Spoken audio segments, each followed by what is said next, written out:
বরানগরে যদি নেতাজি ভক্ত কেউ থাকে তার নাম রামকৃষ্ণ পাল।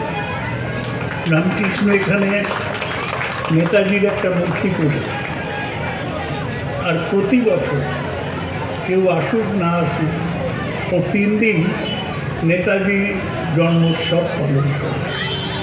আমি এত একনিষ্ঠ নেতাজি ভক্ত দেখিনি। আমি বক্তৃতা দেবার আগে বাচ্চারা নৃত্য পরিবেশন করছিল, অসাধারণ কয়েকটা গান তারা তুলে ধরছিল।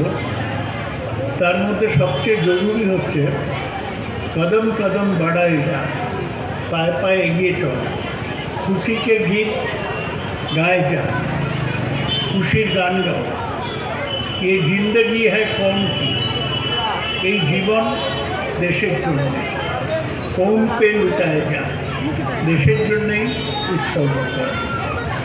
এটাই নেতাজির জীবনের আদর্শ যদি বলতে কিছু হয় তাহলে তাই। নেতাজির আগে নেতাজি যিনি মন্ত্র